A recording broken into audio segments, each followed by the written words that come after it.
All right. Hi, everybody. Welcome to another FMA meeting. So I'm now calling this meeting to officially begin.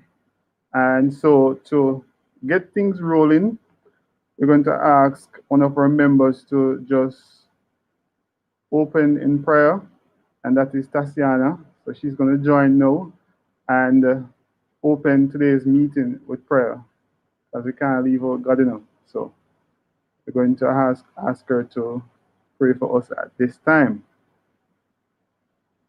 All right, Tatiana. Okay. Hi, good afternoon, everybody. Okay, Boris. All right. Ready? Most righteous and heavenly Father, we give thanks for life, health, and strength. We're so grateful for this platform and the opportunity to come together and learn from esteemed speakers such as the one we have today. I pray over today's meeting and I hope we learn from the experiences and knowledge of the guest speaker so we may employ it in our everyday lives to move forward and be the best versions of ourselves. In your mighty name I pray, amen. Amen. Amen. I thank you, Tatiana. Appreciate it. All right. So, yeah, man. So it's another meeting, another Thursday, and I want to take this opportunity to welcome each and every single person that has joined this meeting for today. I mean, it's been going great. Last semester was really good. I wasn't here last week to, catch up on the whole vision board thing and to create my own thing. But I saw that persons enjoyed themselves on Zoom, and so it's really good that you guys participated. And so this week we have something much better, or I don't know how to put it, but it's going to be awesome because the speaker that we have today, I'm not really doing the introduction, but this speaker is going to really blow your minds. And so I am anticipating his delivery and what he has to share. So welcome everybody. I realize that we have how many persons on live? I'm seeing 23 persons, 23 viewers, not bad. So yeah, man, throughout the session, we'll be sharing also the registration link for persons to, sign the register and thing because we're still a formal club and we want to show so we have membership and all of that. So we're going to send the link later throughout the meeting. But you know, before I proceed with the program, before I proceed with the program, I feel like giving away some credit. I know credit is usually one of those things where, well, FMA is known to, because we have links with digital like that. So, of course, the meeting will not be an actual FMA meeting without giving away some credit. So, we're going to give away some credit now. And I'm wondering what's the best way to give away this credit? I realize that the, the comments or the chat is kind of, well, I saw a person saying amen and stuff. So, I want to, or maybe my chat move slow. Maybe persons are talking, I don't know, but yeah, I want to get some interaction in the chat. And before I give away the credit, so let's see, am I getting interaction there? Any interaction? Any form of interaction? You guys don't want the credit? Just for any emoticon, anything at all? No? Boy, this rough for me. Give it to the person who reached the meeting early. I have no idea who arrived at the meeting first. I have no idea. I can't really see who joined first. I'm just seeing viewers. So right now I don't know who to give it to. Um, oh, I'm seeing Tashara Thomas. Tashana, sorry. Thomas is saying that it's her um, 2 year, second year, and oh, yeah. I'm proud to be back. Welcome, welcome, welcome, Tashana. Big up to you. Yeah, man. So I see Kamisha dropping the YouTube icon there. Nice, nice, nice. So yeah, man, I just want to give away a credit at this time. I'm just going to call the numbers. I go old school. Not really not really do no guessing thing or to try and the old school, so fast fingers do it, So like we see I can go on. No, the credit there. Let me get the credit. Let me get the credit. So thanks to our dear President Kashina for I asked her to do some credit giveaway today, and she just give me some credit. So I'm gonna just beat way. Me get two of them by the way. So um, I just two chances to have winners win. See me, not true. I just two credit me have, and so I'm just gonna call the numbers after two. And one and two is not a part of the numbers here. Tanisha, I have no question to ask you guys, really and truly. I just want you guys to have fun, to see your best. And this is actually you guys kind of practicing because I know Digital is doing this quick fingers thing in terms of that the riddle business. So this is just practice for you guys to get ready to answer those riddles. Because boy, them I send them question exactly at 10 o'clock and someone sending in an answer like a second after. Or we don't know, but yeah. So enough talking from me. I'm just going to call the numbers now. Seems like everybody ready. I'm seeing 27 persons now on the live. All right. So here we go. The first number. I'm gonna say first number. I'm gonna read it straight, I'm gonna read it straight. So who get it? Get it. All right. So 4731766460120. It's a $300 credit, by the way. $300. So let's see. The person who got it just send a notification or indication in the chat so we know so somebody get it. Nobody not get it yet. Let me just check out the chat on my phone. I wonder who got it. The guy's smart, you can actually pull back the thing on the YouTube live and hear the numbers are getting. You guys are so run it again, Abby, Abby. I'm not going to run it again. Me not run it again. Somebody must get it. Somebody must get it. Nobody. Somebody must get it. Oh, Brianna got it. Okay, great, great, great, great. So somebody named Brianna get it. All right, congratulations to Brianna. All right, so we're going to move on. So, I mean, I have one more credit to give away. So, come later in today's session, you'll get another chance to, listen and see how fast you can, grab the credit and thing. Yeah, so the person who got the credit just pick us up on Instagram and tag us and things to let people know that FMA live and you're here to be a part of it. Oh, Tashana, I flow. Oh no. Oh no, Tashana. I'm sorry, we don't. Yeah, yeah. You realize that digital is on my shirt, it's not flow, so yeah. Ush, ush, ush, ush. All right, so we're gonna continue with the program, and so the next person that you're going to hear from now is only get that sir. Osh Manifa.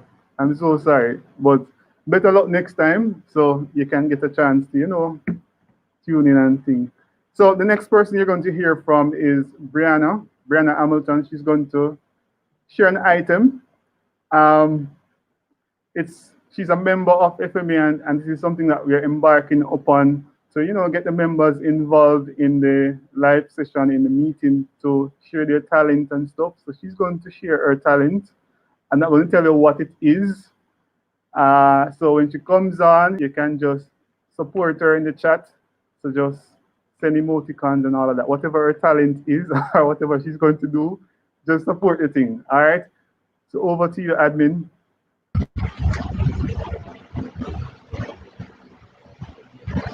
All right, Brianna. Hello, thank you for the credit. Congratulations, man. Thank you. All right.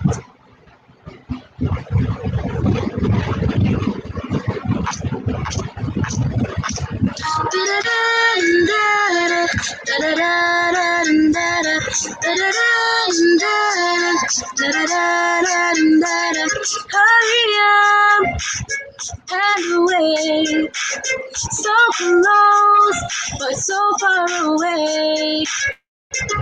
Everything that you've always dreamed of, close enough for you to taste, but you just can't touch. You wanna show the world, but no one knows your name yet. Wanna run the mirror, how you gonna make it? You know you can if you get the chance. In the face as the door keeps slamming, now you're feeling more and more frustrated, and you're getting all kind of impatient, waiting. We live and we learn, take one step at a time. There's no need to rush. It's like learning to fly or falling in love. It's gonna happen when it's supposed to happen, and we find a reason why. One step at a time. Da da da da da da da da da da da da da da. You believe and you doubt. You're confused and you got it all figured out.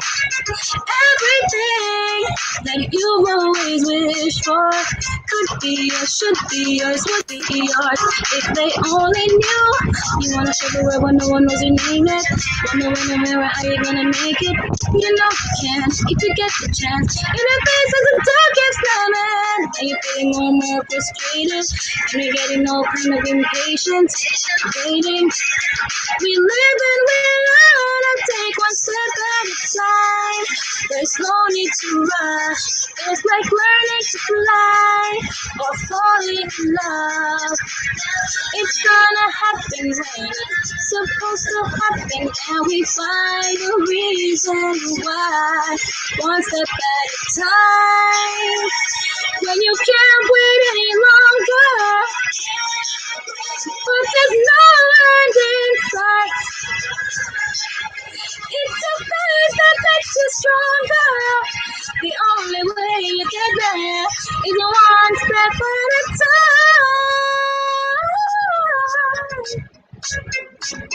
Da da da da da da da. Take one step at a time. There's no need to rush. It's like learning to fly or falling in love. It's gonna happen when it's supposed to happen, and we find a reason why. One step at a time. No need to rush. Falling in love. It's gonna happen when it's supposed to happen, and we find a reason why. One step at a time. That's it from me.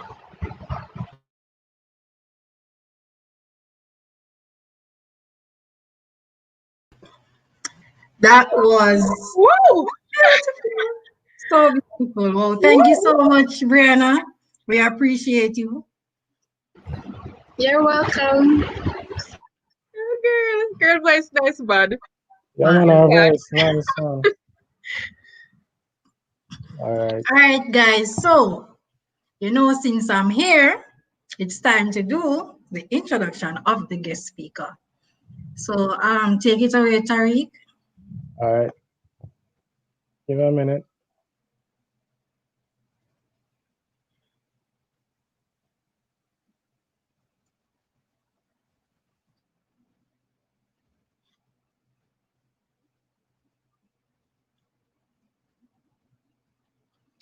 Jeffrey Azan served for 18 years in the retail industry and possesses a Bachelor of Science in Business from Boston University.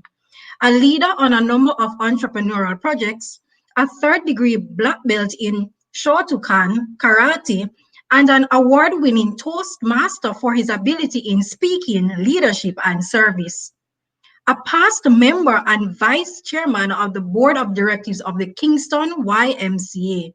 Now, a motivational speaker and lead game changer, as well as the founder of Select and Start. Jeffrey Azan began a weekly series of morning talks with the staff at a retail store he managed. This ultimately led to a massive improvement in internal communication, staff confidence, customer service, and work ethic within the company. For the first time, Jeffrey felt like he knew what he wanted to do with the rest of his life. He gave up his role as a manager and dived into the waters of personal development and professional speaking. Select and Start was born. The company was formalized in 2018 and continues to serve and help corporations, social organizations, government organizations, faith-based organizations, business owners, and individuals to achieve their next level of performance and success to level up. Ladies and gentlemen, Jeffrey Azan.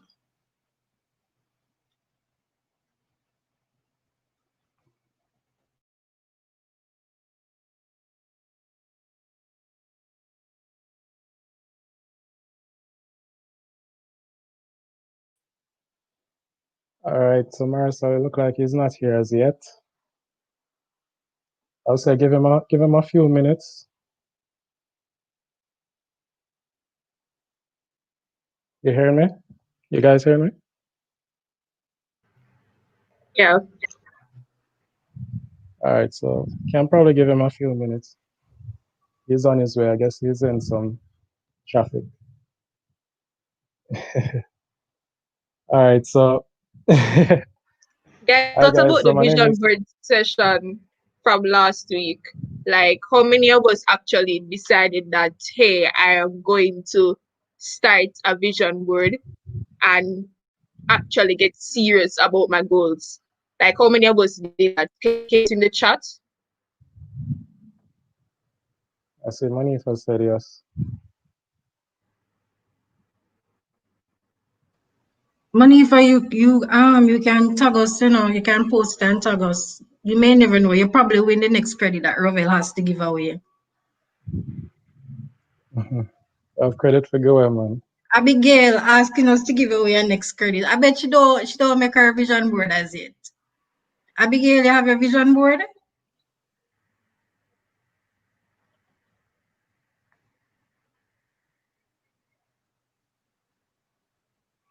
Yeah, just Abigail alone.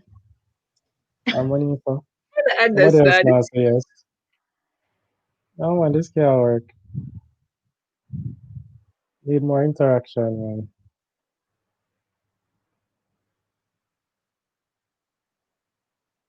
All right, so about your vision board, Marcel? You have one? Not hearing you. I'm still working on it. But Alicia though can show you hers. You sure said she have your one? Yeah, Yeah, I have man. mine, guys. I have my own. Yes. Took all the notes from. Yes, guys. So I have mine. I actually tweaked mine a bit because last week for me, I was able to like get clarification and it was a bit more direct. So it wasn't just, getting random pictures and just putting it on a board. I actually got serious about it and I had so much fun doing it. I even remember telling Marisol how exciting it was for me. And Marisol was like, all right, she's doing the digital, but I was the cut and paste type of person. So, guys, it's not too late. We're still in January, and you can still get serious about it. Write down your goals, and just whether you want to do it digital or you want to cut and paste like what I did, you can really go for it. Because trust me, waking up every day and seeing it, whether it be on your phone or on your laptop, computer, whatever it is, or if it is that you hung it up in your room, trust me, seeing it every day, you're reminded constantly that hey, All right, I have something to work towards, even when you don't feel like doing anything at all. True, true.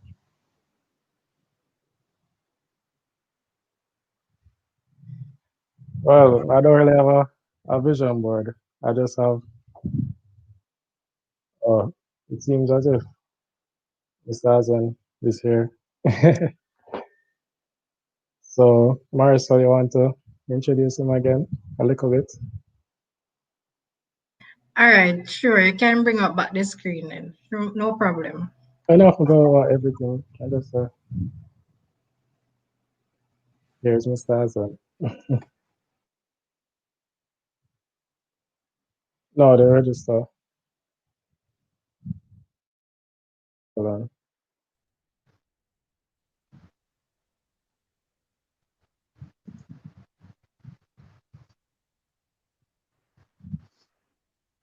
Hey, Hold on.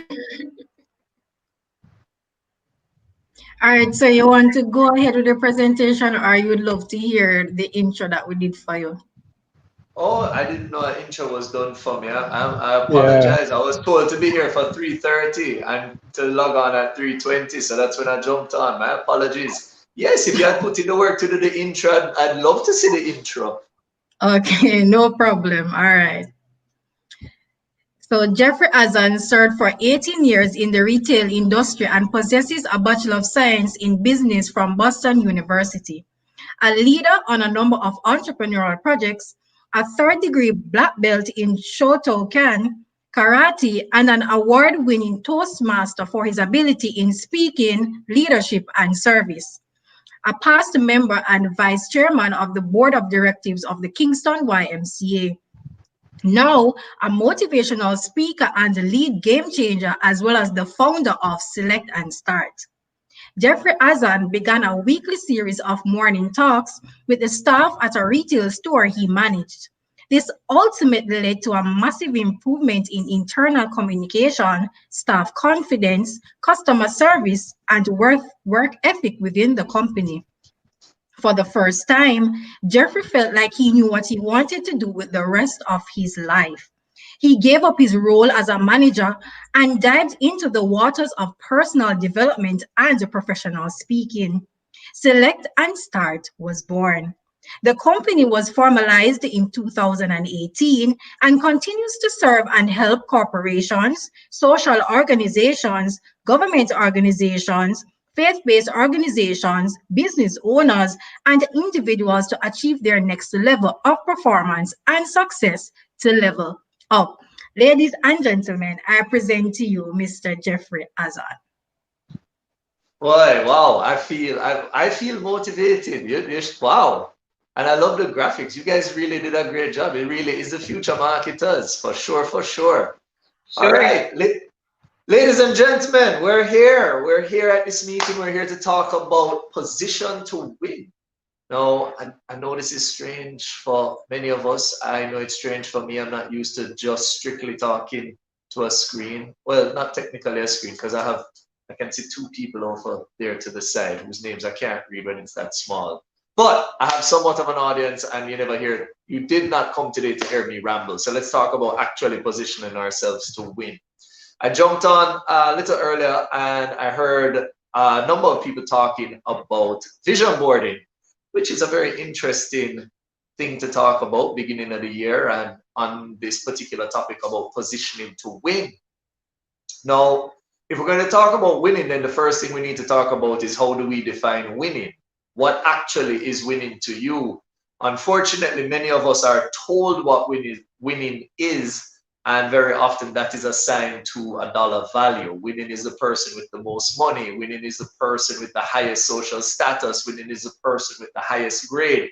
Very often, winning by itself is defined as this idea of competition, that someone has to lose in order for someone else to win. And I believe that's exactly where the problem starts, because the truth is, in my world, in my view, in my professional and personal opinion, winning is when you beat you. As one particular speaker put it this way, he says, if you're running, whether for long distance or short bursts, no one can tell whether you actually ran your hardest. The only person who knows if you ran your hardest is you. So the coach can tell you to run faster. You may have even beaten everybody in the race, but the only person who actually knows if they ran hard is you. And so winning is really when you beat your old self. And so that's kind of where I want to start this whole conversation. You are in university and you are here because you have performed at a particular level, you've gotten the grades, you've gotten some level of entry recognition, and yet you're here for one particular reason. You're here to get a degree in hopes that once you get a degree, you will get a job. And if you get the right job, then you'll get the right salary. And for many of us, that is as far as we think in terms of winning. But is that really winning? Is that really what you want out of life? You know, if somebody came and they gave you, I think they said the statistic number is $4 billion US.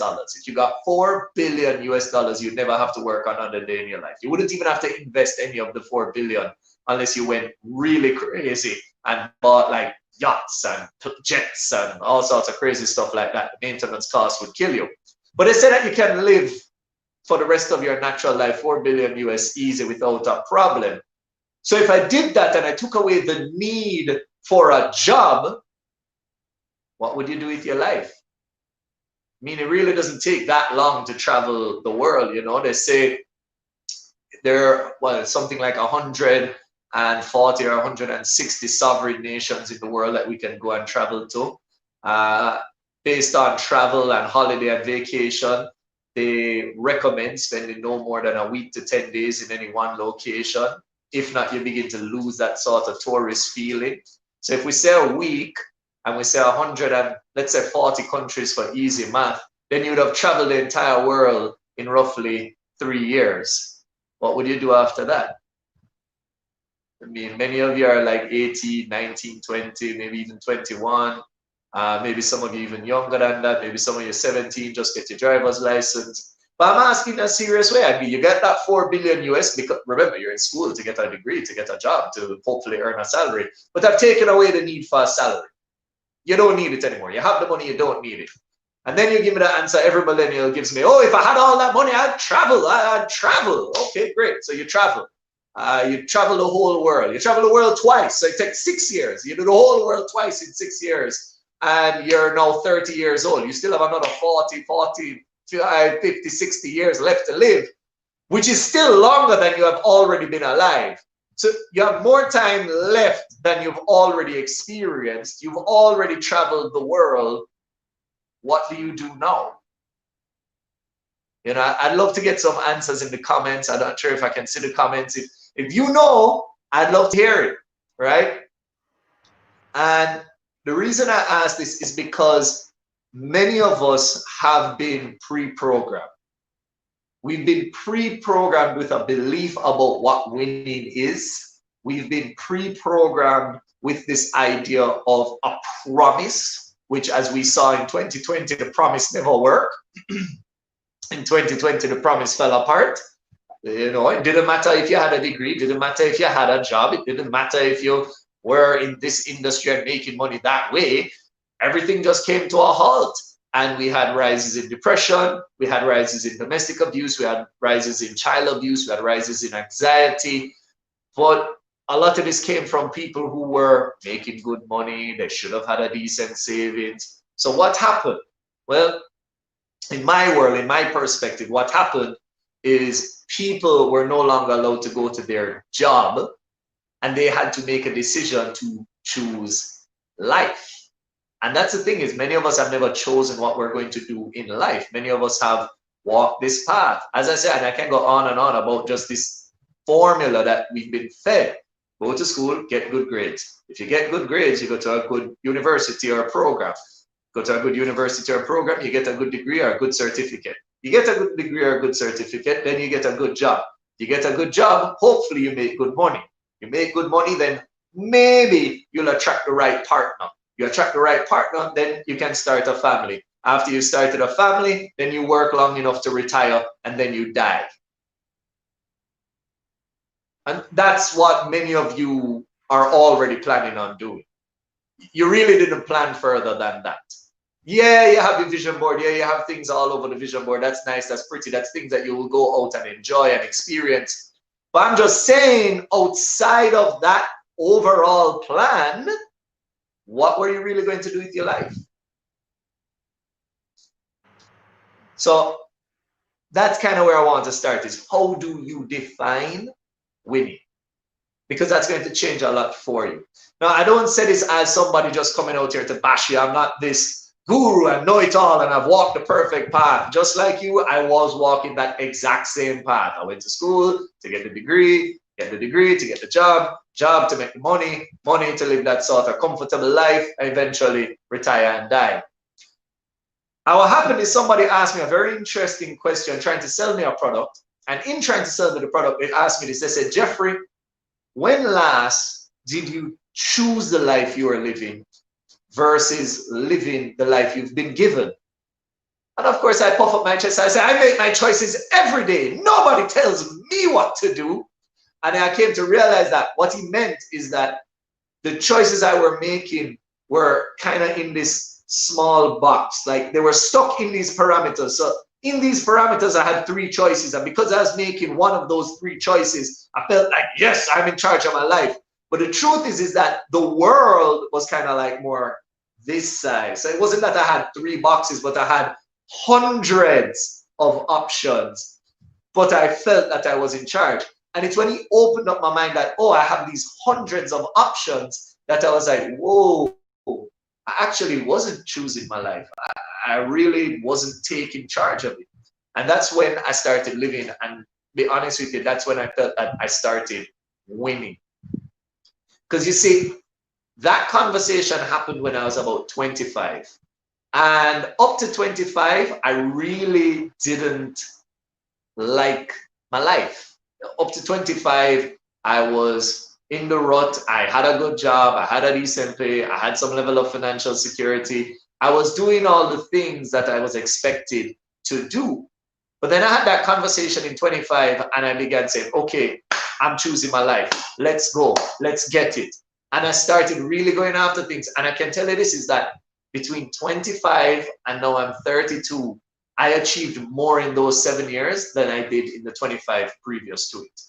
Now, this is not to say that I didn't experience things in those first 25 years. Those first 25 years had a lot of education, experience, and exposure that helped to mold me. But when I talk about achievement, I'm talking about I did things that if I was to die the day I did them, I would have been okay with the life I was living.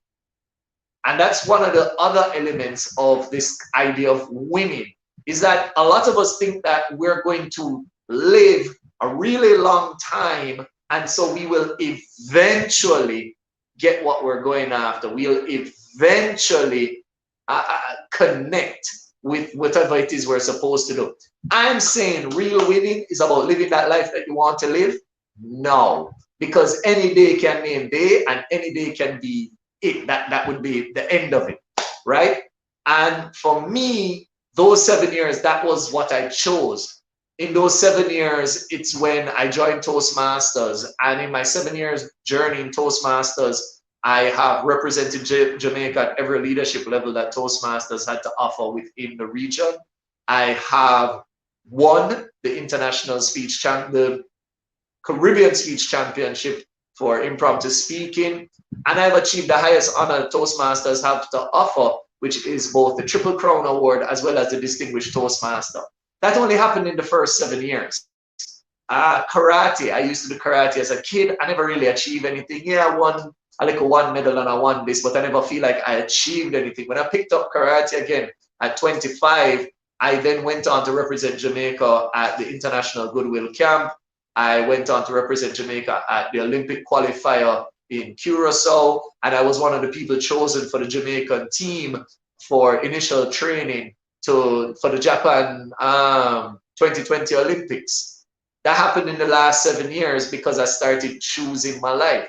Now, even if I've got to begin to speak about my business, when I started the business when I was 25, I had no idea what I was doing. And a lot of you are going to go through that if you're not already going through that is, oh, I'm going to do this and this and this and this. And then you come out and you're miserable and then you're unhappy and you're not really winning and you're kind of going through the motions and you really just wish somebody would set the building on fire so that you don't have to go to work again tomorrow. And I just tell you, you're going to feel these things. And I felt them. And at 25, when I made the decision, okay, I'm going to go on this path to be a speaker, to step out in the world, to walk in my purpose, walk in my gift, I began doing things I never thought I'd be able to do. But starting off, the whole idea of the directorship and serving as an executive for the Kingston YMCA, never knew that was in the cards, never knew that was going to happen. But when the election time came up, what they said is, you've given so much already, you're definitely the person for the role. I didn't plan on that happening. When I started speaking, I had no idea where I was going to go as a speaker. I had no idea what I was going to do as a speaker. And yet now I can say that I've spoken for Bank of Jamaica, Sagicor, Scotia, number of credit unions, a number of churches, the Ministry of Education. I have presented overseas. I presented in Barbados. I presented in the States. All because I started walking this path 7 years ago. It's all because, in my opinion, it's all because I chose the life I was going to live. And I stopped living sort of within the parameters somebody else had set for me.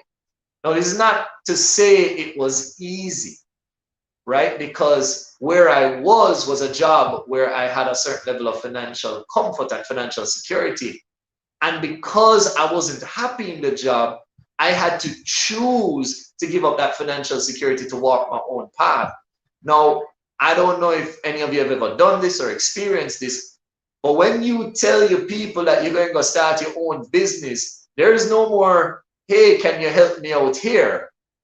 Like when you step out with that level of ego and bravado and say, yo, me, I do this. Them say, bless up yourself.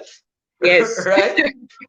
And I step out and I start doing this thing, and I'm not telling a lie. Like, there were days where I would do a lot of presentations like this, a lot of clubs, and I don't really charge clubs. If them can give me a little thing, I'll take a little thing, because bills off a page. I can't go to JPS and say, hey, look at all the good work I'm doing out there. How about you just not charge me this month? Bills off a pay. So I was doing a lot of this volunteer work to try and figure out my industry, figure out what to say, figure out how to say it, and all these things, all these elements of the industry, and I wasn't getting paid. So we definitely reached a point where the savings start run dry and hunger start chipping on 1 and 2 there. You start saying, all right, breakfast, lunch, and dinner, and then you go on a little bit and you say, okay, breakfast and lunch, and you start saying, okay, tea and lunch, and you start saying, okay, big lunch, and then and I had to pay that price for that decision I made. But despite the struggle, I was happier because I felt fulfillment from walking in my gift and walking in my purpose. So for me, I was winning. Despite the fact that I'd given up a certain level of financial comfort and financial security, I, in myself, was winning. If I was to drop down dead any of those days, I was living my life the way I wanted to. And for me, that was living. That was winning. So it was a price I was willing to pay. And I didn't have enough salt, but I did have to go through plenty little embarrassments. I had to go to a friend of mine who had a job, and I had to beg him for a work for a time because speaking just wasn't paying my bills. And the joke is that even in begging him for the job, I ended up taking a smaller salary than even the people I was managing, because the condition that I took the job under is I have to be allowed to be able to go and speak anytime I'm asked to come and speak. I'll give you a maximum of 48 hours and a minimum of 24 hours notice, but I have to have the availability to leave any day of work to go and speak. So it was like, yo, if you want that kind of flexibility, you have to, there's no way you're getting manager's salary. So I ended up getting maybe half of what the people I was managing them. I was getting half of their salary to do the management role, also that I could still possess this freedom. As I say, I didn't have to go that path. These were decisions that I made in life to walk in what I believed was my fulfillment, my purpose, my gift. And looking back on it 7 years later, it was the best decision I ever made. It really was. Right now is sort of the best time to figure it out because you're being supported right now in a lot of sense. Yes, some of you might have second jobs. You might be using that job to cover some of your bills and stuff. But there's not a lot of you. I'm not going to say not everybody, but there's not a lot of you who are just out there on your own right now trying to figure out how to make ends meet while still paying a school fee. Like many of you, I would dare say the majority of you have some support in some way. And the thing is that is when you have that support is when you should take the time to figure out what it is you want to do. Because when you go to do it on your own,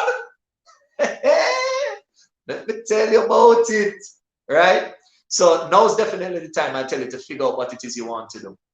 And so in this whole idea of position to win, it raises a question as I started off, and if you're taking notes, this is it. What is winning to you? That's like a big thing. You have to define it for yourself. You know, Dave Chappelle said it this way. He told his dad that he wanted to be a comedian. His dad said, you know, I actually think that's a great role for you. But just remember this, there's going to come a time where they're going to ask you a price and you have to know what your price is. And any day they exceed that, you need to walk away. And he says that's the reason he left the whole Chappelle show thing and why all of that ended up happening. You kind of need to know that as well. You kind of need to be like, okay, what's winning for me? And then that's the second question is what's the price I'm willing to pay? You know, for me, that price was hunger for sure. You know, they say a broken heart, an empty stomach, and an empty bank account are the three biggest teachers in life. And I definitely got the three of those. The girl I was with ended up leaving me. My bank account went dry. I did hungry enough days. So I definitely learned a lot from the three of those. Then the third thing that I tell you to really define when it comes down to what is winning is how long are you willing to try and win? You know, because some of us, we think a year is worth it or we think 2 years are worth it. But then you ask the question, are 4 years worth it? Are 5 years worth it? Are 10 years worth it? You know, as I say, I've been doing this thing for 7 years, and I would tell you, like, it's just now the business that takes shape. You know, if you told me this 7 years ago, would I have been like, yeah, I'm going to be a speaker and a motivator and a teacher? Probably not. But I stuck with it for 7 years because for me, the measurement wasn't 7 years. The measurement I used was always one more day. So as long as I could get to the end of a day, then I was always willing to invest one more day. That was the measurement I used. Right. And one thing that remained constant for you was passion, to be passionate about it right through. Well, you know, passionate but effective as well, because I came down, you know, when I got onto this thing, I was like, I want to affect 10,000 people when I speak, and I want to be paid millions. I want to be paid like Les Brown. Yeah. Let me give you a joke. When I started, I was charging $1,000 for a presentation just for trying to get my foot through the door, right? I was charging $1,000 for a presentation and $500 for a coaching session. I was like, yo, if they will pay for my lunch, I'll coach them. That's where I started because nobody was taking me on. And I don't feel no way for telling my prices. Now, for that same 1 hour presentation I used to charge $1,000 for, I now charge $120,000 for it. And people paid. And for that same coaching session I used to charge $500 for, I now charge $28,000 for. And people paid. So the thing is, they didn't pay it up front, you know. Time had to go by. I had to mature. I had to step into who I am. I had to realize my gift, and then I had to work on it. You know, some of the best advice I got was from a mentor of mine. And just looked at me one day and he'd say, yo, Jeff, who's the best speaker in Jamaica? I never hesitate. I beat my chest and said, me. What do you mean? Me are the best speaker in Jamaica. I say, okay, no problem. Who do you respect that has told you you're the best speaker in Jamaica? I'm just have to keep on myself. But nobody never tell me that. And him just say, all right, here's the one advice I'm going to give you, Jeff. Get better. I said, right. You're supposed to be my friend. I said, get better. But here's the thing, get better transformed my life, you know? Right here, which side? This side. I have first book I published. Now you're looking at somebody that failed literature. I'm not supposed to publish in a book, right? But I published my first book and the second one finished. And we're just waiting on some final touches with the cover for that one to publish. And the third one is already under work. This is from somebody who failed literature, right? Get better got me on profile with Ian Boyne. I was one of the last guests to be interviewed by Ian Boyne. And the joke about it is that, well, not the joke, but, you know, people, no Jamaican ever take serious thing. Or we take serious thing, make joke. Now, bag of people called me and asked me, I'm going to kill off the man. Because after my episode aired, he died maybe 2 or 3 weeks after. So I was like, Jano, I know me, but I'm fortunate for the opportunity. And, you know, to that question, my friend had asked me, who do I respect that has said I'm the best speaker? Ian Boyne, in his interview, regarded me as the next Tony Robbins to come out of Jamaica. Now, that is huge, right? Ian Boyne has met thousands of super successful people. And for him to kind of dub me with that for me has been something I've held on to. Like I can't let the man down. I have to find a way for them. I can't let the man down because the man dubbed me with that. Alvin Day, one of the speakers, one of the biggest public speakers to come out of Jamaica. Now, you may not know him unless you pay attention to like the motivational speaking space, but he's one of the biggest public speakers to come out of Jamaica. Alvin Day looked at me straight and he told me, yo, you're the best speaker in Jamaica right now. Like nobody should ever take a stage after you. Yo, when man like that give you them kind of credit there, what you can do other than get better. Needless to say, when I got those compliments, I definitely call my brethren and say, yeah, dog, I'm reach now. You're the best now, right? Somebody I respect, give me the dog. So I say all of this to say, because we're talking about this idea of winning. When I said I was the best, I couldn't win. And some of you right now, that's kind of where you are. I'm going to get it. When I was in university, I didn't feel some of the big and bad and untouchable as well. Right? And there's nothing wrong with that. Don't make nobody dimmer your shine. Don't make them do it. Tell them say you're big, bad, and bold. I believe in that. I believe in it wholeheartedly. But here's the thing. You still have to get better. Like your skill not really your skill yet. Like it just start maturing. It just start form itself. It just start take shape. Right? As I said, when I started, all I could do was get up on a stage and speak and excite people. And then from there, I started building out like workshops because I started honing my skill and say, oh, people not just want to get excited, Jeff, they want to learn something. So I start build out workshops. And as I start build out workshops, those workshops started translating themselves into messages. And then I start sending out messages on a regular basis. Every week, I start sending out a message. At one point, before social media, or no, I wouldn't say social media, before Instagram was full of all the speakers out there, because everybody's a speaker now on Instagram. Before that happened, I did a video every day, a 1-minute motivational video every day for 2 years. Right? Because I was just, I have to get better. I was transforming that. Those messages I gave for free, 1 message a day, that became this book.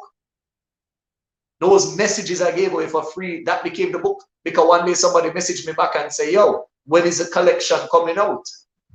And that was the inspiration to start the book. From the talks that I gave free at YMCA, those got me the paid talks at Sagicor and Scotia, Ministry of Education, and the list goes on. It was the sitting and listening to other speakers that I realized that we had major gaps in the industry. So right now, I put together some programs to come out, fingers crossed, before the end of 2021, because we're lacking some things in just the industry as a whole.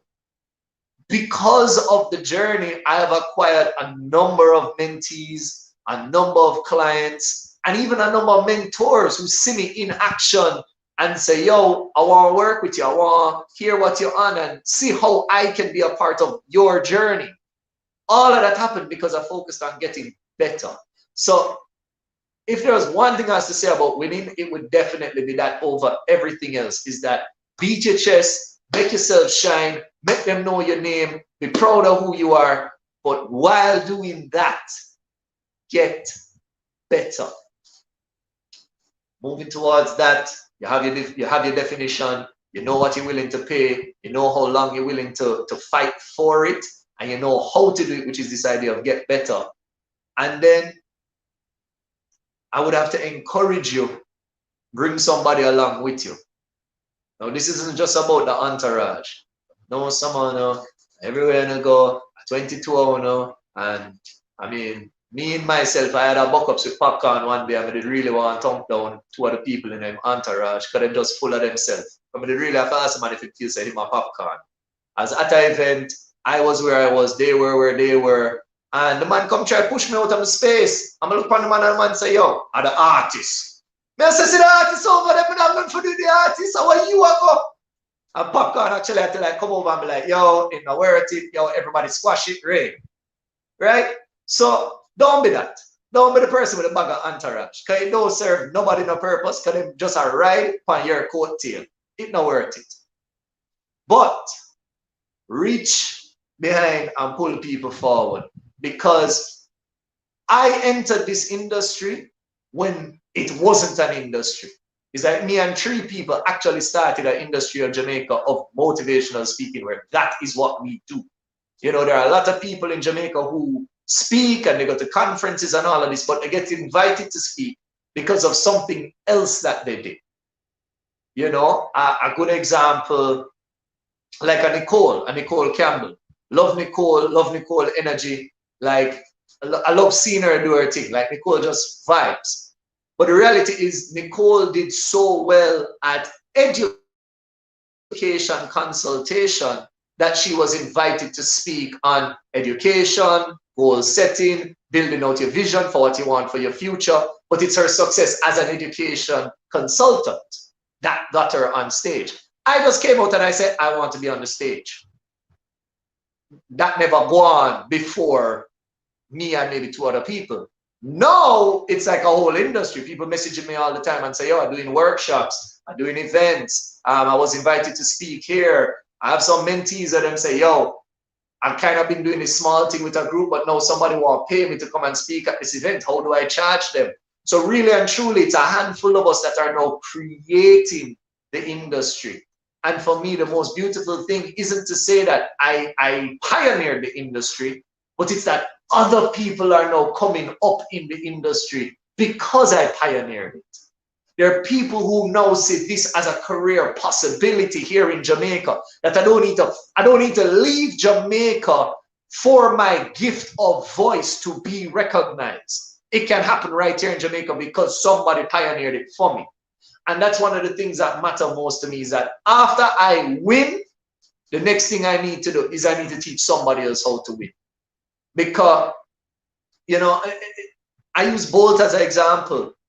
Bolt was a catalyst for why all of our runners started winning. Now, they knew what winning was. They had the raw potential to do it. They knew the price they were willing to pay, and they knew how long they're going to be able to commit to it. So they had all of the necessary material to be a winner. But when Bolt got out there and start shell down record, what happened? Everybody start believe them can win.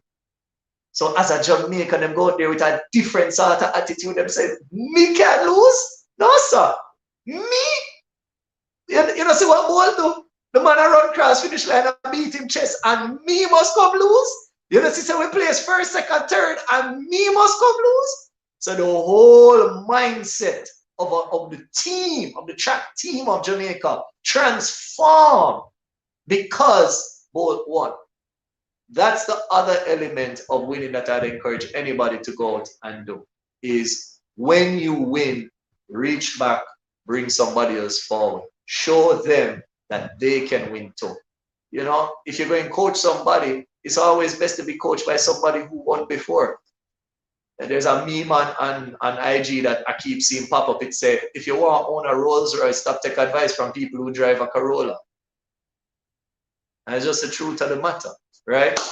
So with that same notion, take this from a guy. I've walked my path. I can't tell you about, you know, getting a degree and then getting a job in your degree and being happy.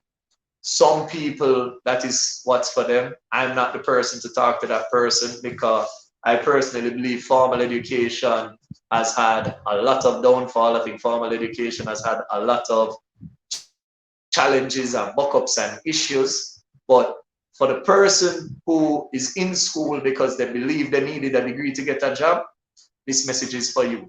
For the person who is in school because their siblings went to university and they seem to be doing well, but they're not really sure for themselves, this is for you. This is for the person who has a dream, but everybody else told them no. This is for the person who wants to step out, but is terrified of the price they're going to pay when they step out. This notion is for that person who believes in themselves, but doesn't have the guidance to get to the end. That's who this is for. If you knew from 5 years old you wanted to be a doctor and you put in the work and all of that to be a doctor, and now you're in school to go ahead and be a doctor, more power to you. It would be amazing if more of us could have discovered that early in life. I definitely didn't. I kind of just figured it out at 25 and then sorted that out for after the next 7 years. But if that was you, more power to you. If it wasn't you, don't worry. Don't worry, you'll figure it out. You just have to keep getting better. And only you can really define what that looks like. I can't tell you what you getting better going to look like. I mean, there's some tips I could share, but I don't know if this is the time or place for that. I'm going to take a pause right there. I know I was asked to speak for an hour. It's been about 40 minutes or thereabout now, like half hour. So I'm going to, are there any questions in the chat? I mean, I can always keep chatting. Are there any questions? Hello, Jeffrey. If I transfer next semester to a different university overseas, say in Canada, I have a fear of not being good enough or not being competitive enough. All right. I definitely get that. But if you're transferring, what are you transferring for? Right? Oh, it continues. But my goal would be to take advantage of the opportunity to explore different options and go crazy, but at the same time, take the time out to find out who I am and what I want. That's a heavier question than you probably think it is. Yes, sometimes separating yourself can be the right approach to figuring out who you are.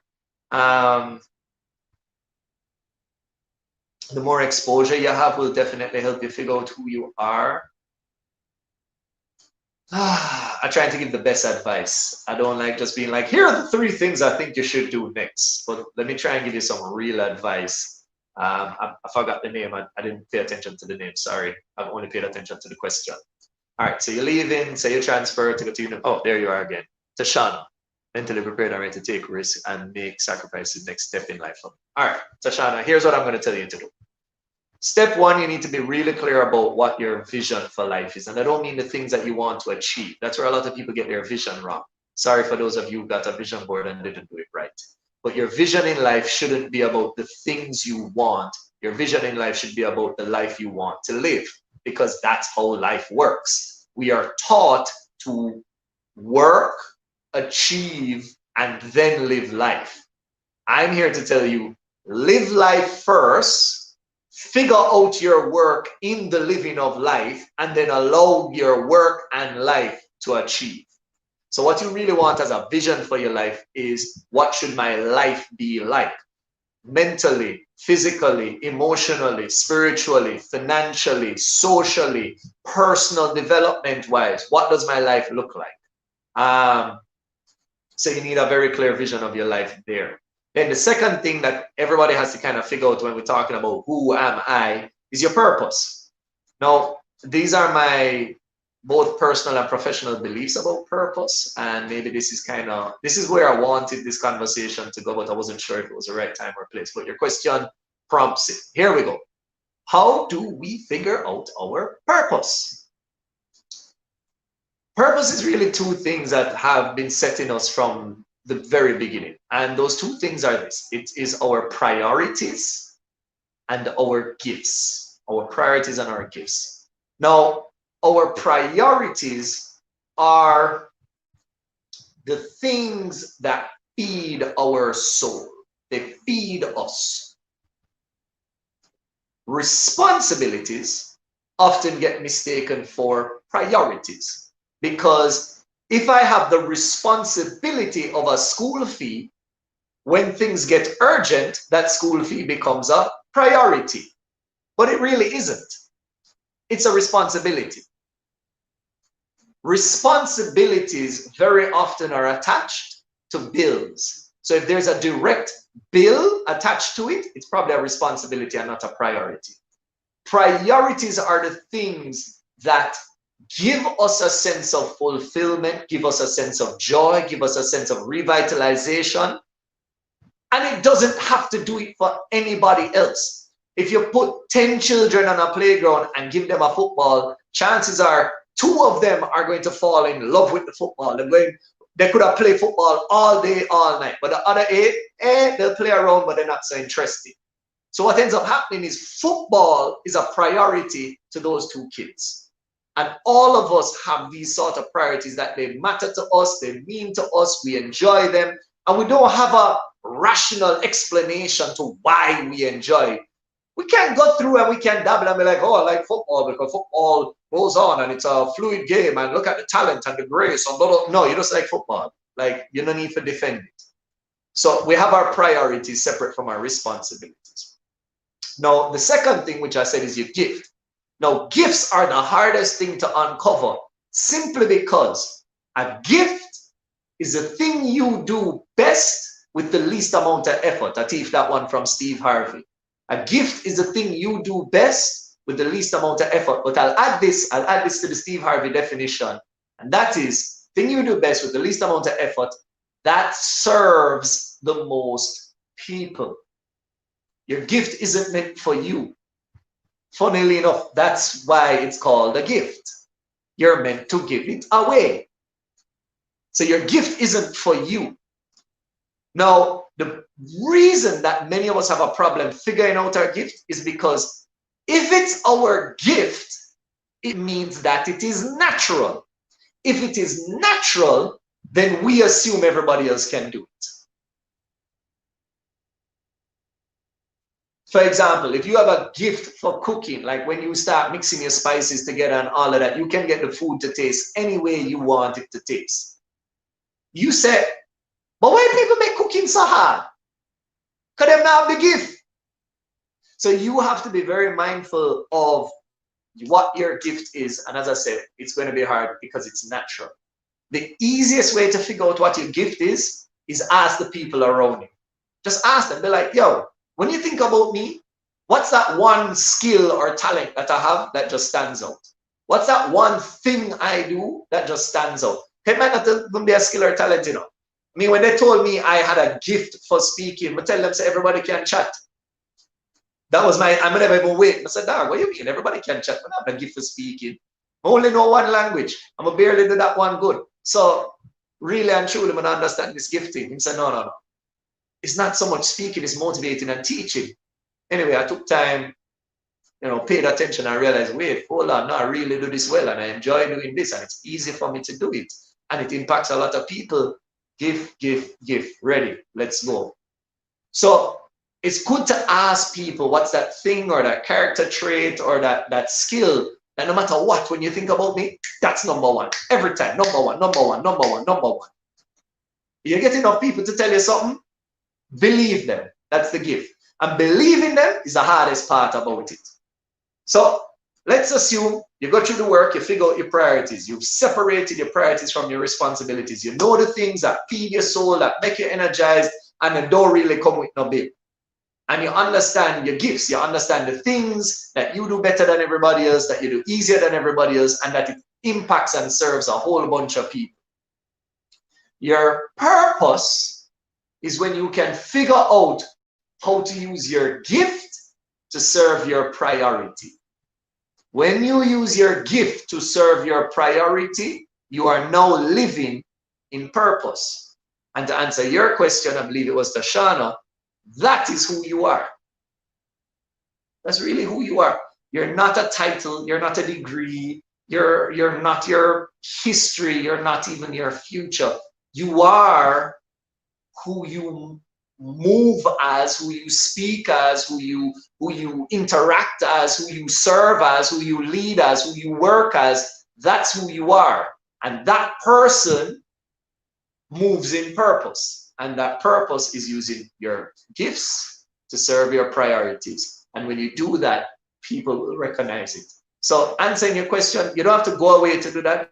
I know sometimes we need to separate from our distractions and our problems and our challenges. But if you can spend time thinking about that purpose, thinking about the gifts and priorities and how you can bring your purpose out through them, you really don't need to go away to do it. Now, I'll be the first person to tell you, travel, explore, learn, because the more education you have, more experience you have, more exposure you have, is going to be the more you can offer.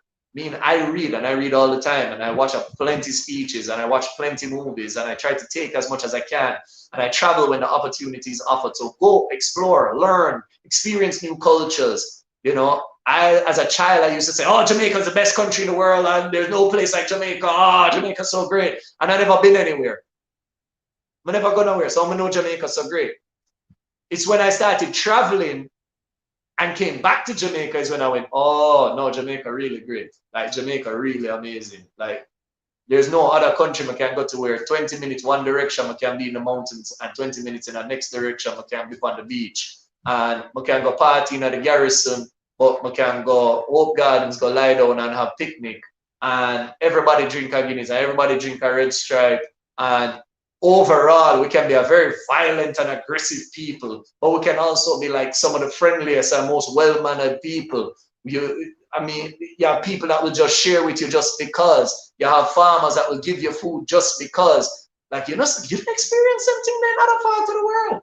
And then we're such a diverse set of people. Like, you can have a man come from country, work at town, have a family who never have a family, who want to move to the grid. And then same time, his wife can be a woman from town, where have a granny country, where work in the arts and mix up with black and Chinese. And we're just this big melting pot of people and ideas. So that made me love Jamaica, is when I went to the rest of the world and I realized, oh, but them don't have them things, them don't have them vibe there. So yeah, go explore, educate, learn, experience. But use all of that information against that question I said, who are you? And take it from there. I hope that gave some direction. I see another question. Can you give some tips for a person who procrastinates a lot, especially when it comes down to studying? You procrastinate when it comes down to studying because it doesn't matter to you. It's as simple as that. You really don't care about the subject. You don't care about going forward in it. You don't care about your grade in the class. If you did, you wouldn't procrastinate. You know, as one speaker says, there is no such thing as procrastination. It doesn't exist. What you have is you have failed priorities. And because you probably never want to be in school, or you probably never want to be in class, or you really dislike the teacher makes the class very uncomfortable, you have no desire to study. Now, if we were to reverse the situation, or not reverse the situation, but change the situation, and I said, hey, meet me at the top of Blue Mountain on Saturday at 6 a.m. and I'll give you 100 million Jamaican dollars. You'd probably be at the top of Blue Mountain from the Friday before. And it's because your priority matters. You prioritize to getting that cash, so you put in the effort to get that cash. The truth is, you really don't care about the grade. If you're not studying for the class and you know you need to study for the class and you're not doing it, it's because you don't prioritize the class. You really don't care about the grade. And truthfully, you know that if I get 50%, I'll pass, so why do I need 90%? We're all going to get the same degree anyway. The only difference between the person who got, first or second class honors and the person who didn't could be 1%. And guess what? Employers, very rarely, in fact, in my experience, almost never, they never look at whether you have first or second class honors.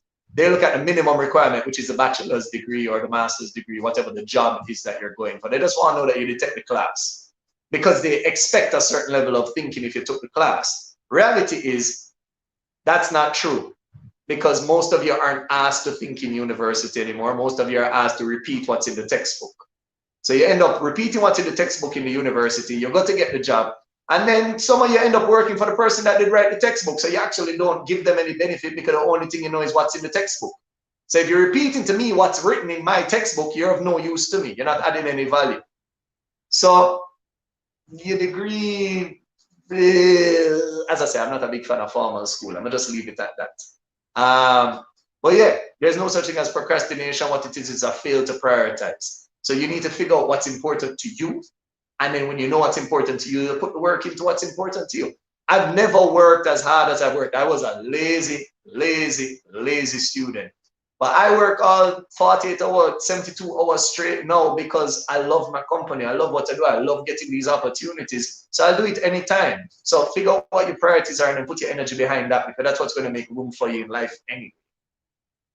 Sorry, I feel like I did bash school a little too hard a while ago. Next question. What advice do you have for a student who has started to study because they believe they had enough drive for it, but finds out later that the passion is in complete other area than what he studies? Okay, so this is where I'm going to like save you some time. Finish the degree. No, I'm serious. As much as I just bashed school a while ago, finish the degree. Nobody cares what you have a degree in. They just care that you have a degree. So if you've already started on that path and you can squeeze by with your degree, you know, you can make it, then make it. And then take that degree and go do what you really want to do. I have my degree in business, and for the last 7 years, I've been in education. My best friend has a degree in biochemical engineer. For the last 10 years, he's been in marketing. I have a friend who has a certification in music. He now does real estate. Like, nobody cares what your degree is. So don't back out of school to go change your degree unless the profession you're going for requires a degree. So for example, I don't want a doctor who has an accounting degree. I would have preferred if them have a medical degree. But just as said, like, don't tell me you're a doctor of philosophy when my heart stopped. I'm not really business, right? Tell me that you are a medical doctor. So when it comes on to that, unless your degree is tied to your profession, don't drop out, don't switch. Finish it, spend the money one time, get your bachelor's, and then do whatever it is you want to do in life. Because the degree, I know they've been telling us for a long time, oh, you have to do. And when you come to, you know, you go to the university and say, well, if you're going to do this, then you have to get this degree, and this is the path for the next couple of years. Most of the professors never do nothing other than teach, and I'm going to leave it there. Could you speak a little on venturing into new things, how to be prepared for change, and how to welcome the change? All right. So speaking about venturing into new things, what I would say first and foremost is get very clear about what you're going into. A big advice that I give a lot of people, I meet with a lot of entrepreneurs, I meet with a lot of people who are, what would I say? They're looking to change. That's my whole thing, is change your game, change your life. And the first thing I tell you is, do you know enough about your industry? Whatever it is you're going into, if you want to get into knitting, do you know about the industry of knitting? Do you know who the best people internationally are? Do you know their stories? So you need to get some role models in whatever industry you're going to go into, and you need to study those role models. So like I took up Les Brown, I took up Tony Robbins, I took up E.T., Nick Vujicic, Simon Sinek, Lisa Nichols, Zig Ziglar, Jim Rohn, Miles Monroe, T.D. Jakes, and I can go on and on and on, Joel Osteen. And I started studying these guys who are great orators and understanding their journey and what did they do and how did they get there. So get role models, understand the path, understand where they are, pick out the pieces that you like, be aware of the pieces you don't like, and get very clear. The second thing I tell you to do after you get super clear about the industry, the direction, and your role models is you need a very strong support system or a big cash reserve. Big cash reserve or a big support system. Now, this isn't just for people trying to change lives, but this is for businesses. This is a business rule. When you are going to change or grow or manipulate your business, you have to have cash, because change costs. Change costs. So you also need a support system in the place that you don't have cash. I thank God my mother was willing to tolerate me, and I do mean tolerate. It took her years to actually support me, but she tolerated me in the beginning of my career, and that little support went miles. As I said, I had my brethren who hired me when I wasn't making any money, when I couldn't feed myself. That little support that carried me another set of miles. Some friends at critical elements of the journey, they looked for opportunities for me. That went miles. So you have to have a strong support system or a lot of cash. If you don't have either of those things, what's going to happen is you're going to start on your path, stop, and go back.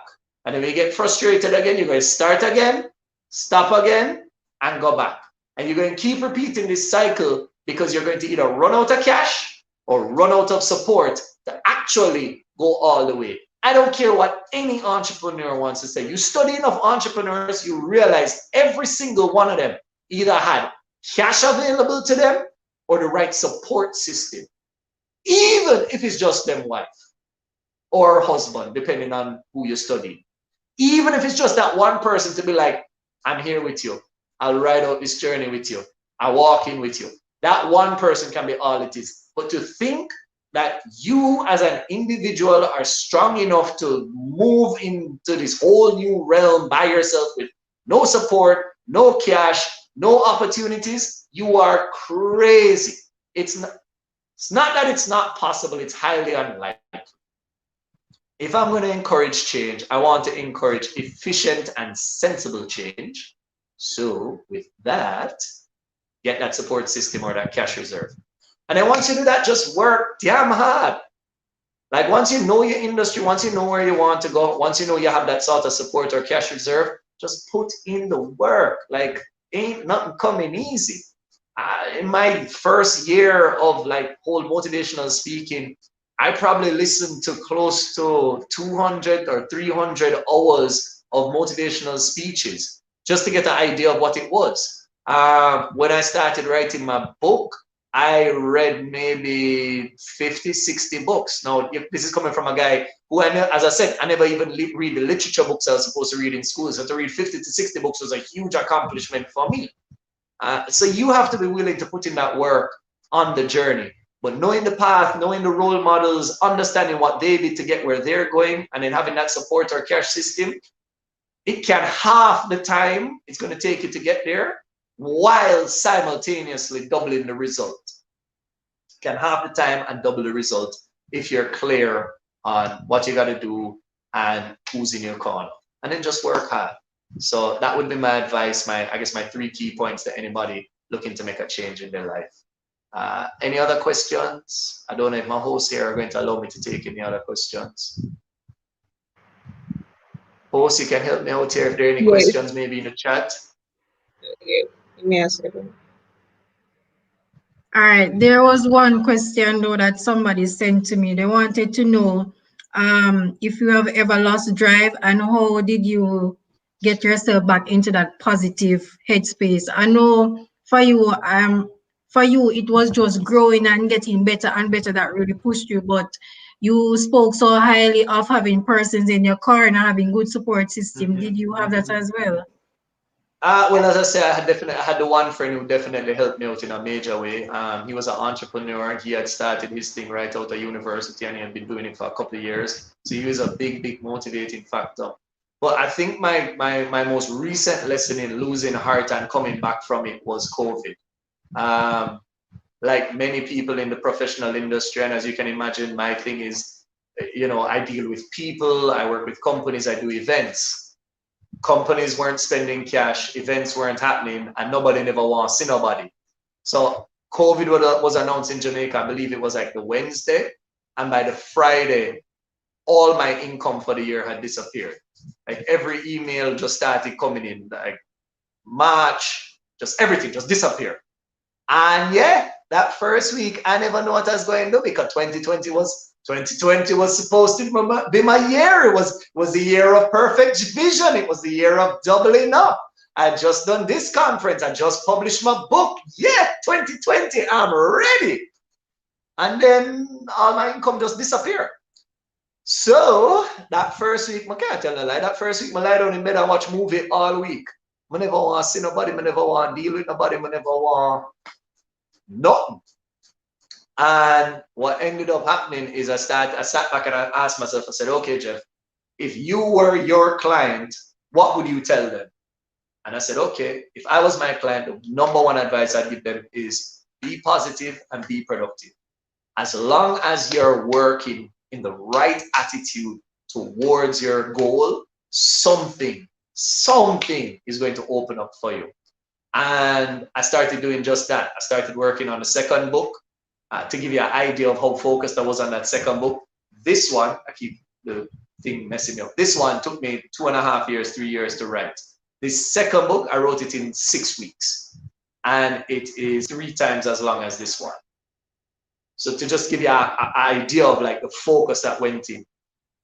And because I was productive and because I was positive and I was like putting little messages out there wherever I could, and I kept, I post the IG whenever I could, and I answered people questions. People would message me and be like, how do I stay motivated? I just lost my job. And I'm like, geez, okay, I'm not motivated right now, but I have to motivate you. All right, here we go. Doing that, what ended up happening for me is everybody started doing a motivation podcast or an IG live, or everybody started doing all these little programs, how to stay motivated, how to stay productive, how to do this. And frighteningly, and truthfully, frighteningly to me, everybody called me. Like, you couldn't have a motivation podcast and not have Jeffrey on your show. I mean, I would have never told you that prior to COVID that was the way people thought about me. But everybody who thought I need to do a show thought I need to get Jeffrey to come in and talk about staying motivated. And being on those shows opened up certain opportunities with a number of organizations that were saying, I saw you on this and my staff are really unfocused and demotivated. Could you come in and do a thing? And I go in and I do a little Zoom webinar or something. And it grew and it grew and it grew and it grew till I did something with JN late last year. And JN put out a half-page article on me. Like, I've never had that done before, So for that to happen for me in COVID, all because I promised myself to stay positive and productive, that is the number one driving force. So that's what I tell anybody. If you're working towards it, you have to be, I go back to what I said about change. You have to be really clear about what you're doing. If you're not clear about what you're doing, when they start to knock you down, it's going to be very hard for you to fight back because you don't know what you're fighting for. This is my livelihood. Like, if I died doing this interview, I would still say I had a good death because I got that last chance to share that last bit of information. That's how much this means to me. So because it means that much to me, yeah, I'm going to get rocked. Yeah, I'm going to have down days. Yeah, I'm going to have bad months and I'm going to have good months. But because I know that this is what I'm fighting for, I can always rally back to that point of be positive, be productive. So if you have it super defined and you know why you're doing it, like for me, why I'm doing it so that I can make my family proud. I'm doing it so that I can change or add to the perception of Azan in Jamaica. It's not always positive. And I think that it can radically transform to a more social conscious group of people. I'm doing it because I want to be a positive role model for my friends. I want to be that person that my friends look to and say, if Jeff can walk that road, then I can definitely go through mine. I want to help them through their struggles by walking through mine. I want to be able to take care of my partner the way that they deserve to be taken care of. And ultimately, at the end of the day, when I'm dead and they put me in the ground, I hope to change a global perspective of Jamaica. Like, really and truly, this doesn't say select and start Jamaica, but really and truly, it's a national company for me at the end of the day. I want to, and that's why I do these kind of club presentations for free, and I'm willing to talk. If you've ever run into me, I'm always willing to talk and motivate as long as I have the time. But because I want, when they put me in the ground, I want the world to look at Jamaica differently. I want it to be more than sun, weed, beaches, tourism. I want it to be somewhere that if you get a Jamaican in your organization, you know you have a high valued person. you know you have a motivator. You know you have somebody who has strived for the best version of themselves. If Jamaica was to put on a personal development conference, I want the world to flock to Jamaica the same way the world runs to Jamaica when we do a reggae conference, the same way the world runs to Trinidad when it does carnival. I want the world to run to Jamaica if Jamaica ever say doing a personal development conference, just because as a people, we've moved so far forward. I believe Jamaicans are the single most entrepreneurial people on the planet. I've never seen a bunch of people have so little and make so much out of it. That if they just got the education, if they were just given the literacy, if they were just given the avenues and the opportunities, if we were just taught and instilled a little discipline, if we knew somebody loved us, because that's half of the problem. Half of the problem is Jamaicans don't think people love them. And I'm being dead honest. We receive abuse in our families, we receive abuse from our parents, we receive abuse from our relatives. I believe if somebody was to show most Jamaicans a little love, outside of the church, forget the church, because the church is trying a thing and it now work. I just talking plain. If we were to feel love, if we were to know we're supported, if we were given the opportunities, the tools, the literacy, and the knowledge, I believe Jamaica has the power to impact the world positively. We already impact the world. We're the smallest country with the biggest footprint. Anywhere we go, them love we. Anywhere. Now imagine if they never just love we, but they felt our value as well, that by Jamaicans or Jamaica being there, it is better simply because we're there. That is a huge driving force for me. A huge driving force for me. And I can't even tell you where it started. You know, I was a kid, I was going to school, I might have been 9 or 8, and we're driving down the road and we're passing 2 kids.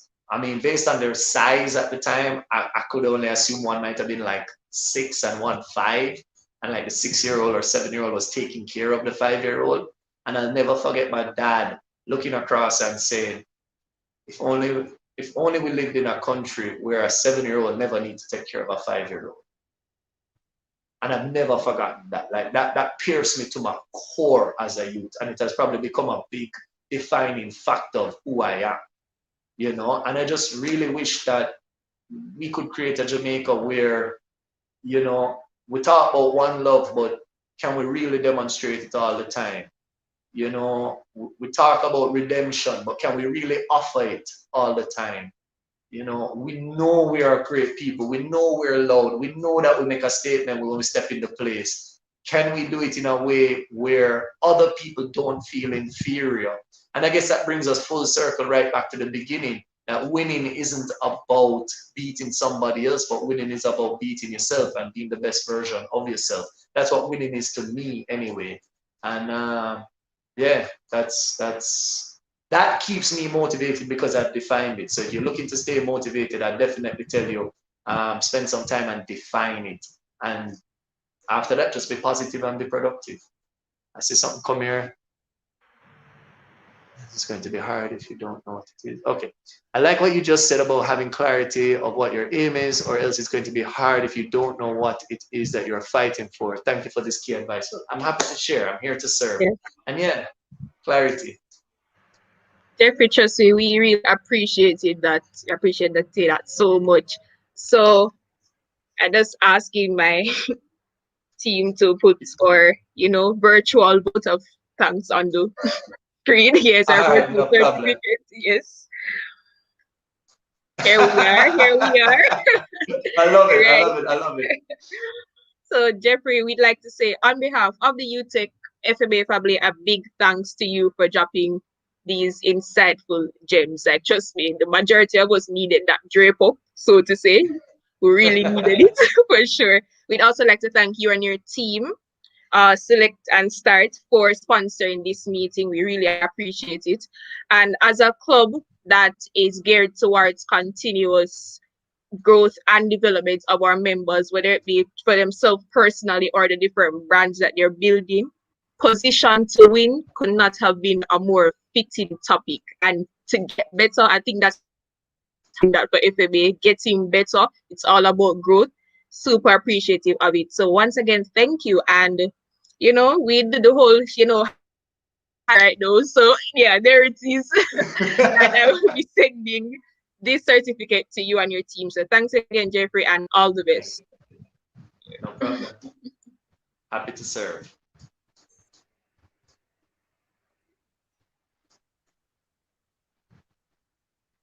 All right. So thanks again, Jeffrey. Really appreciate you. Thank you so much for coming again. All right. So guys, now Robert Henry will be on, and he will be introducing to you the IG TV series that we have coming up for you guys.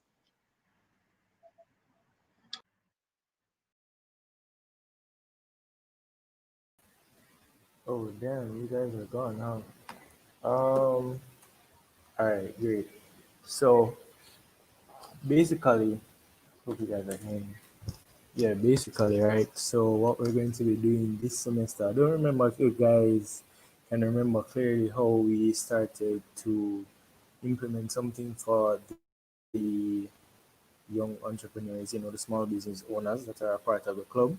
So what we want to do this semester is actually create an IGTV series that would allow for you guys to speak some more on your businesses, right?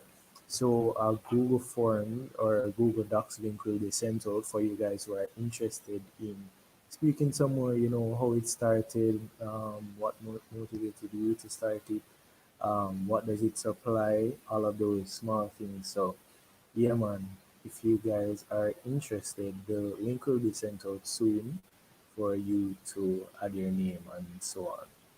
And it should be starting sometime soon. You'll hear more about it as the time goes by. But yeah, guys, thanks for listening.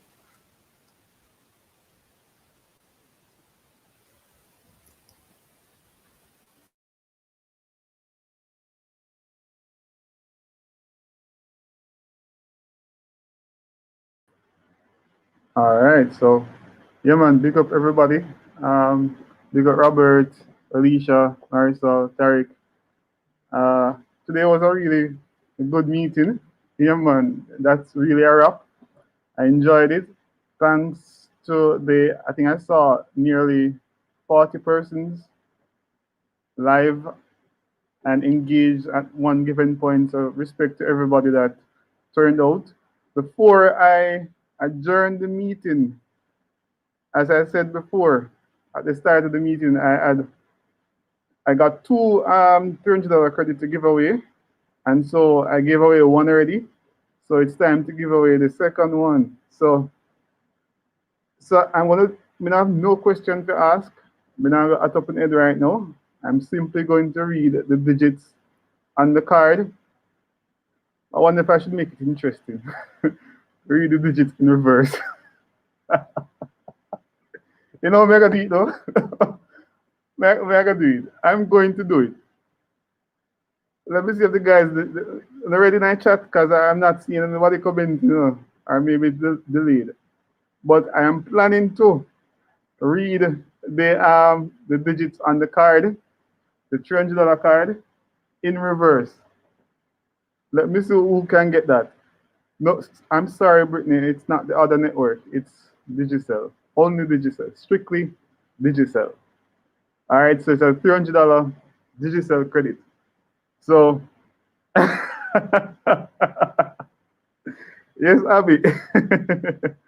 Abby, so not bother with that. Um, so yeah, I'm gonna read it in reverse. Who's ever do it in reverse?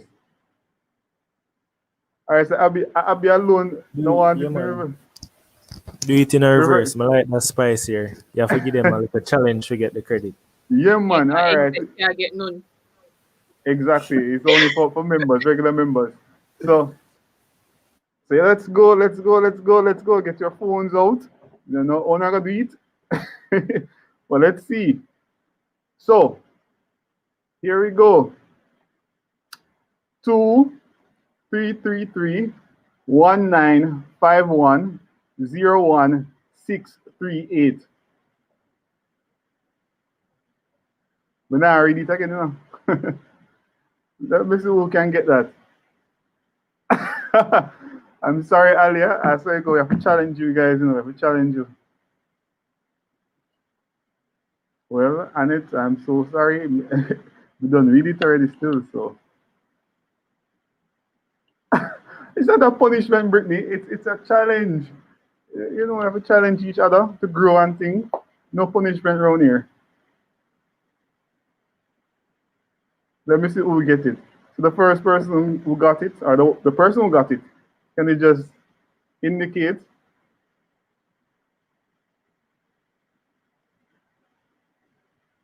Remember, you can pull back the slider thing in the YouTube video. Oh, Javon Roberts, congratulations, sir. Big up to you. I guess you I guess you took on the challenge and won. Tashana said life not easy. Hush. But yeah, big up to everybody. That's actually a wrap. And so today's meeting is now adjourned. So next week we have a big surprise for you guys. So next week will be very interesting. And I want you all to come on out and just be a part the same way. There will be more giveaways. I don't know how much credit I'll get to give away next week, but definitely we want to continue that trend because you know FMA is all about making our members feel special and to just support you in whatever way we can. So that's it for this week. And so now over to our technical personnel as we end today's meeting. Take care, everybody. Have a great day.